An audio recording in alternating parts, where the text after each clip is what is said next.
Presidente del Gobierno, Presidente del Congreso de los Diputados, Presidente del Senado, Presidente del Tribunal Constitucional, Presidente del Tribunal Supremo del Consejo General del Poder Judicial, miembros del Congreso, de los Diputados y del Senado, señoras y señores. Agradezco a la señora Presidenta sus amables palabras, así como la invitación que la Sede Apostólica ha recibido con ocasión de mi viaje a este país, así como la deferencia de acogerme en este histórico Palacio del Congreso de los Diputados, ámbito eminente de la vida institucional, jurídica y democrática del Reino de España. Vengo ante todos ustedes como obispo de Roma y pastor de la Iglesia Católica, consciente de que la misión confiada al sucesor del apóstol Pedro como principio y fundamento de unidad de los obispos y de los fieles coloca a la Santa Sede de modo peculiar en diálogo con los pueblos y con los estados. Mi presencia entre ustedes quiere ser un gesto de cercanía hacia España en el marco de la mutua cooperación y una palabra ofrecida desde el servicio a la persona humana. La Iglesia camina con la humanidad, comparte sus esperanzas y sus heridas, escucha los interrogantes de cada época y se deja interpelar por todo lo que concierne a la existencia de los hombres y las mujeres de hoy. Por eso, cuando se dirige a la vida pública, lo hace respetando la misión propia de las instituciones y la legítima responsabilidad de quienes han recibido el mandato de legislar. Reconoce la autonomía de las realidades terrenas y la distinción entre comunidad eclesial y comunidad política. Y precisamente desde esa conciencia aporta una reflexión nacida del deseo de servir al bien común y de recordar aquello que hace verdaderamente humana la convivencia. En este hemiciclo se da forma jurídica a la convivencia social.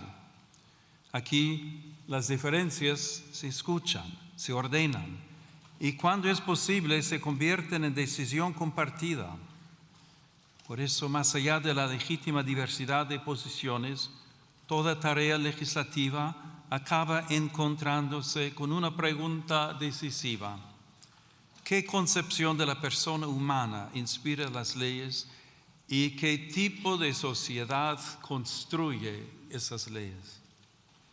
Ante esta cuestión, España posee una memoria particularmente rica. Su identidad geográfica y política se ha ido entretejiendo con una historia en la que la fe y la razón, el arte y el derecho, la tradición y el pensamiento han sabido encontrarse fecundamente en sus catedrales y universidades, en su literatura inmortal, en sus instituciones jurídicas y en el ánimo mismo de su pueblo, permanece viva una herencia que ha dado forma a un modo de vivir la libertad, practicar la justicia y ordenar la vida común. Desde las páginas universales del Quijote, donde Cervantes proclamó que la libertad es uno de los más preciosos dones que a los hombres dieron los cielos, hasta la hondura espiritual de Santa Teresa de Ávila, y desde la gran tradición jurídica española hasta la inquietud metafísica de Unamuno, que recordaba que el hombre no se resigna a morir del todo, España ha sabido mirar al ser humano como algo más que una pieza del orden social, económico, político. Lo ha reconocido como criatura abierta a la verdad, dotada de libertad y movida por una sed de eternidad que ninguna realidad temporal logra extinguir. En una palabra, como alguien cuya dignidad precede a toda utilidad y a cuyo servicio está sujeta la acción legislativa. Por eso, al hablar hoy de la persona humana, esta memoria conduce naturalmente a Salamanca y al pensamiento que allí maduró. La presencia simbólica en esta sala de los reyes Isabel y Fernando remite a aquel momento en que España quedó situada ante responsabilidades históricas de alcance universal. Pocos años después, Salamanca habría de asumir con singular lucidez la reflexión moral y jurídica que ese escenario reclamaba. En aquella sede universitaria, hace 500 años, cuando se abrían mundos nuevos y posibilidades inmensas en las relaciones entre los pueblos, algunos maestros comprendieron que la razón no podía ser invocada para revestir de legitimidad cuanto la fuerza o el interés presentaban como conveniente. Introdujeron así en el discernimiento histórico la pregunta por el valor irreductible de todo ser humano y los límites morales del poder. Hay que reconocer que la sociedad y la misma Iglesia no siempre estuvieron a la altura de las intuiciones que encontraban eco en su propia tradición cristiana. Sin embargo, aquel interrogante abrió un horizonte intelectual y moral que desbordó su propio momento histórico. La intuición del totus orbis, de una comunidad humana más amplia que cualquier poder particular, permitía afirmar la existencia de vínculos jurídicos y morales entre los pueblos. Desde España, la reflexión de la Escuela de Salamanca y de manera particular Fray Francisco de Vitoria, junto con otros dominicos jesuitas, contribuyó a formar una conciencia jurídica y moral capaz de recordar que la autoridad lleva siempre consigo una responsabilidad y que todo ser humano debe ser reconocido como sujeto de derechos y deberes. Ese anhelo sigue hablando también hoy, que la dignidad, la justicia y el bien común sean la medida de las relaciones sociales, tanto a nivel nacional como a nivel internacional.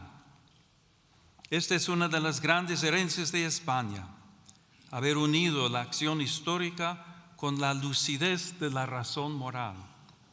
Aquella contribución, nacida a orillas del Tormes, trascendió las aulas y las bibliotecas y llegó a formar parte de una conciencia más amplia, compartida por la comunidad internacional que sigue preguntándose cómo construir la paz sobre el reconocimiento de la persona y no sobre la imposición de la fuerza.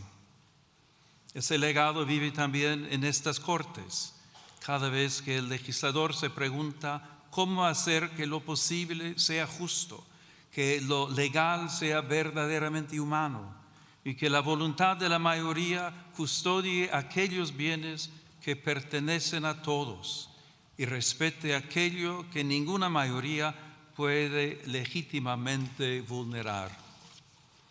La pregunta salmantina sigue acompañando la tarea de quienes sirven a la vida pública.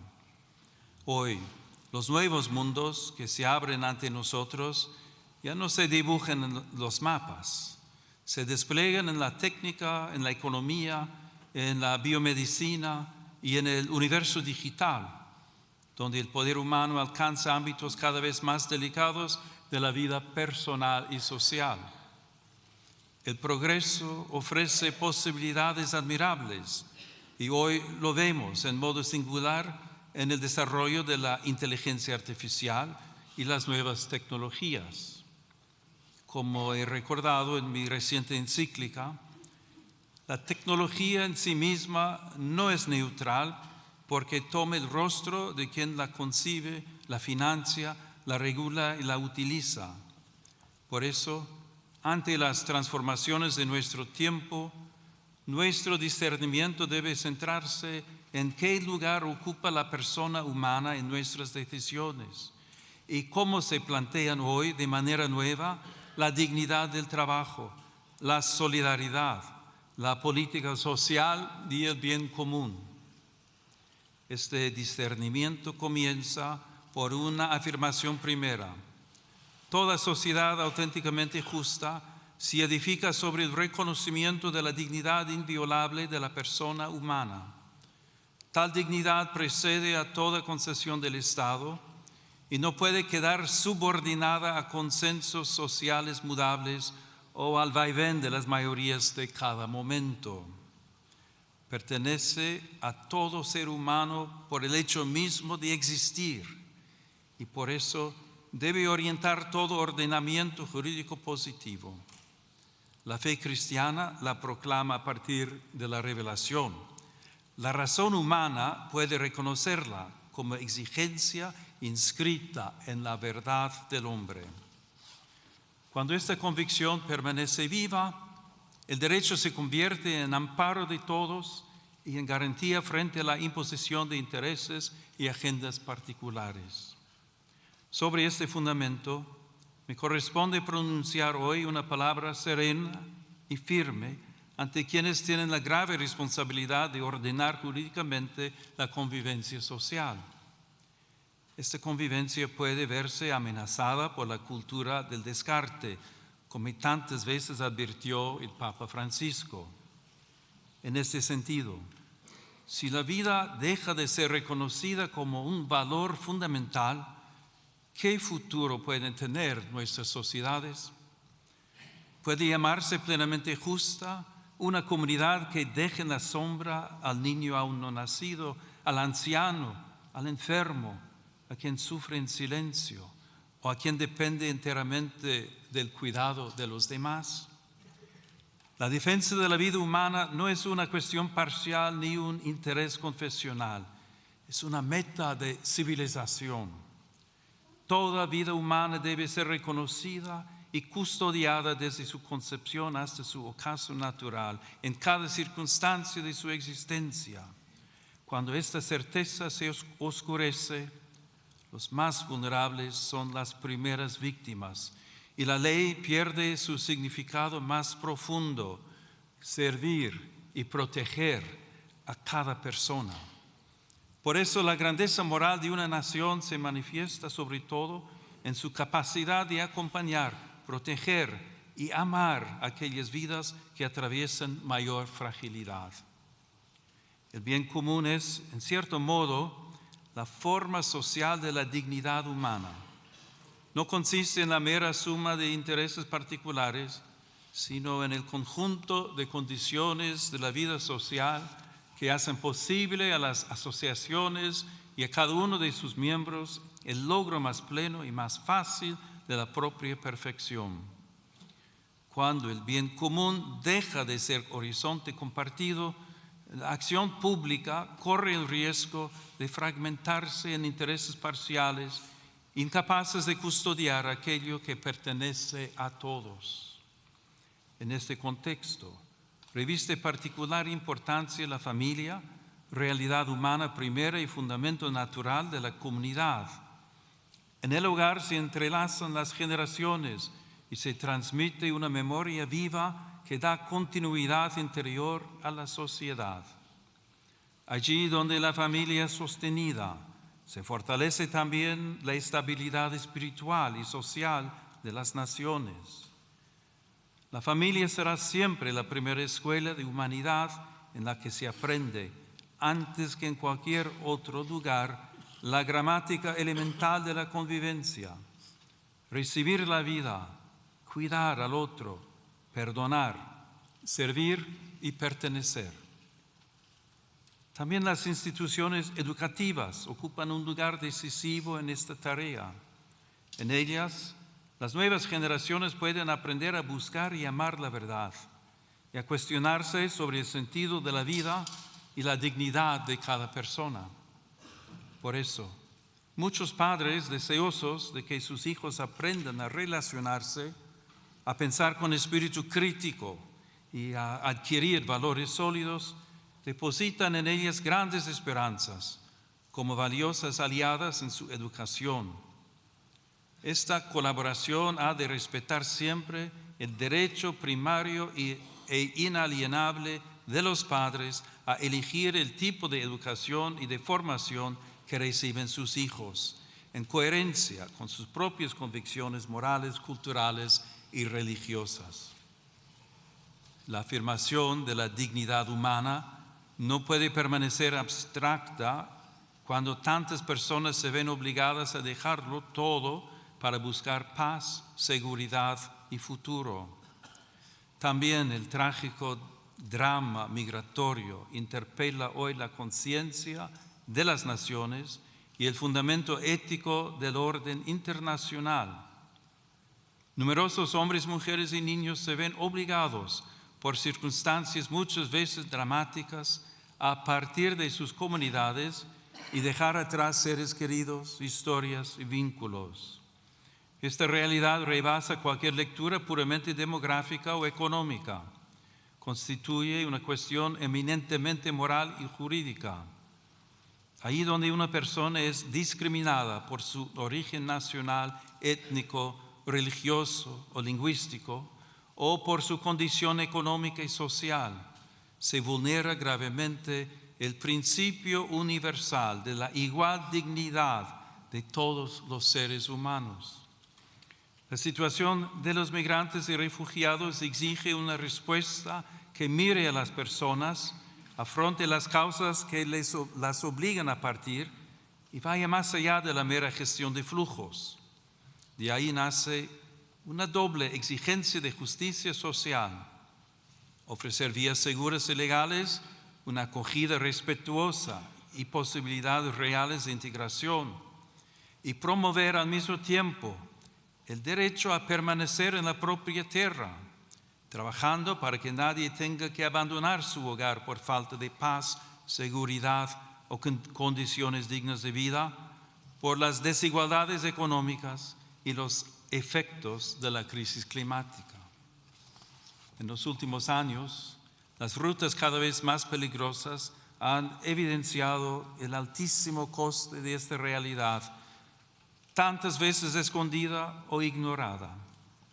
Muchas personas siguen siendo presas de traficantes y contrabandistas que se aprovechan de su desesperación. Es necesario fortalecer la prevención, el rescate y la asistencia a las víctimas, especialmente en el marco de una cooperación regional y multilateral. Ninguna nación puede afrontar por sí sola un desafío de esta magnitud.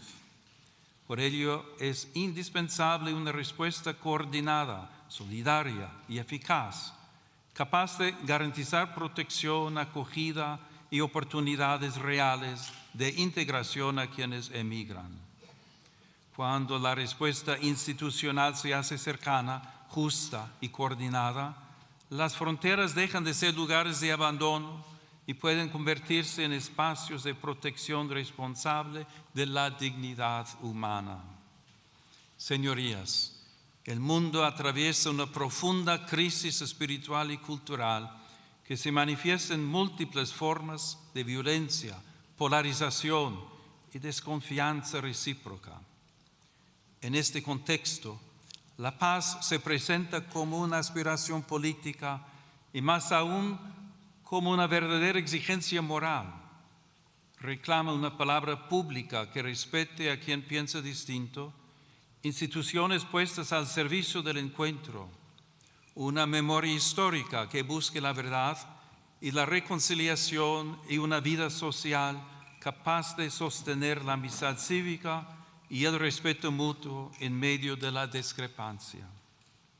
En el plano internacional, la paz exige valentía diplomática, responsabilidad ética y una visión de futuro fundada en el respeto a la identidad de cada pueblo y en la obligación de los estados de resolver sus controversias por los caminos pacíficos que ofrece el derecho internacional.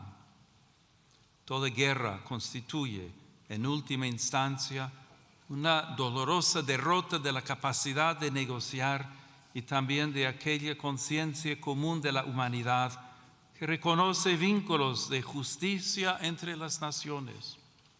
Las armas pueden imponer un silencio temporal, pero nunca podrán edificar una paz auténtica y duradera. Por eso, preocupa que en diversos lugares del mundo y también en Europa vuelva a presentarse el rearme como respuesta casi inevitable ante la fragilidad del escenario internacional. La verdadera seguridad, en cambio, nace de la justicia, del diálogo paciente, del respeto al derecho internacional y de una política capaz de poner la vida de los pueblos por encima de los intereses que se benefician de la guerra. También el desarrollo de las nuevas tecnologías y de la inteligencia artificial en el ámbito militar exige una vigilancia ética rigurosa para que las decisiones sobre la vida y la muerte nunca sean descargadas sobre automatismos ni sustraídas a la responsabilidad moral de la persona humana. La comunidad internacional está llamada a redescubrir el valor indispensable del diálogo como camino paciente hacia acuerdos justos y duraderos, fundados en el respeto a los tratados, en la transparencia de la acción diplomática y en la voluntad sincera de anteponer la paz al recurso a la fuerza. De ahí nacen la confianza y la esperanza. Como recuerda el lema de la Unión Europea, in varietate concordia, la unidad verdadera no uniforma, sino que cohesiona en la diversidad, haciendo de las culturas, sensibilidades y tradiciones una ocasión de enriquecimiento mutuo. Asimismo, dentro de las propias sociedades es urgente construir una cultura de la reciprocidad. La pluralidad política no debería degenerar en descalificación permanente del adversario. En una convivencia madura, incluso el conflicto puede convertirse en camino hacia la paz cuando las diferencias se dejan mitigar por la escucha y se ordenan al reconocimiento de las necesidades, los anhelos y las capacidades de todos. Pero la paz no es solamente una realidad política o institucional. Nace también en la conciencia, allí donde el rencor, la indiferencia y el odio ceden espacio a la reconciliación. Por eso se instaura y se protege también a través del lenguaje. Las palabras pueden abrir caminos o cerrarlos, pueden iluminar la realidad o deformarla hasta hacer imposible el encuentro. Quienes ejercen una responsabilidad pública tienen por eso una especial obligación de custodiar la palabra para desarmar el lenguaje. La firmeza no exige desprecio, la discrepancia no conlleva humillación. De este respeto al otro nace también el deber de custodiar el espacio donde maduran sus convicciones, su conciencia y su relación con Dios. La atención a ese ámbito interior permite comprender mejor una cuestión decisiva para toda sociedad verdaderamente democrática: la libertad de pensamiento, de conciencia y de religión, derecho fundamental que tutele el ámbito más íntimo de las personas.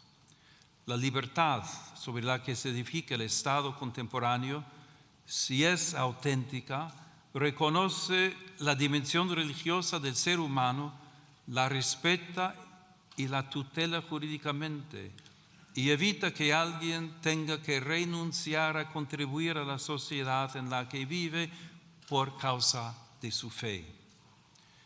Sin confundir el plano jurídico con el moral, conviene recordar también que la libertad necesita una comprensión plena de sí misma. Ser libre no significa únicamente estar libre de coacciones o disponer de muchas posibilidades de elección. Significa poder reconocer el bien y adherirse a él responsablemente.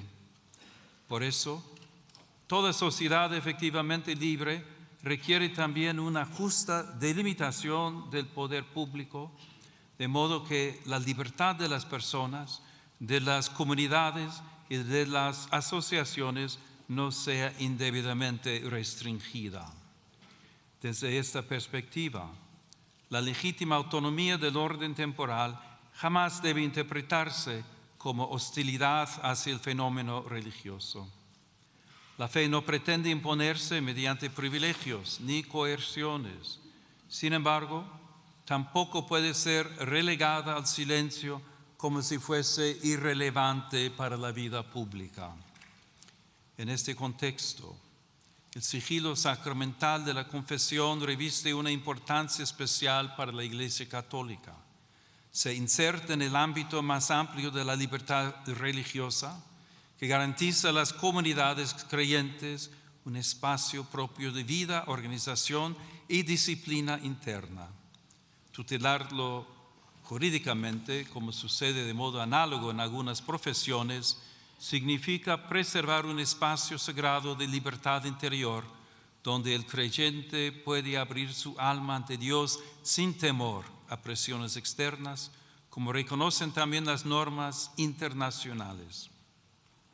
Señoras y señores, permitan que me detenga un instante en algunas imágenes que adornan esta cámara. En este salón de sesiones, la luz natural entra por el lucernario que corona la sala.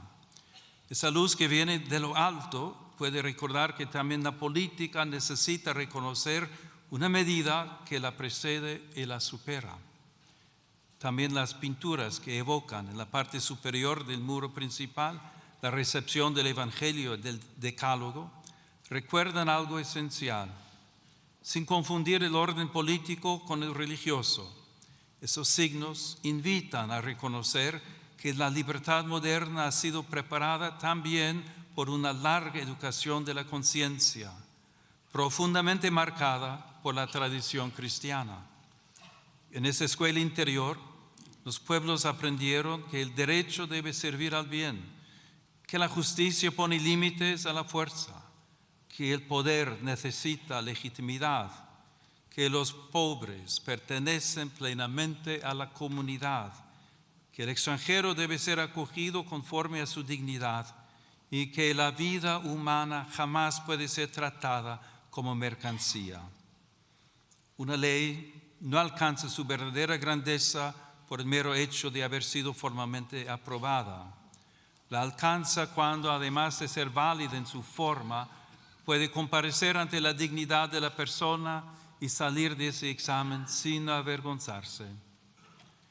Les invito a alzar pues la mirada, no para alejarse de la realidad, sino para recordar que toda decisión de las autoridades públicas toca personas de carne y hueso, especialmente a quienes tienen menos fuerza para hacerse oír.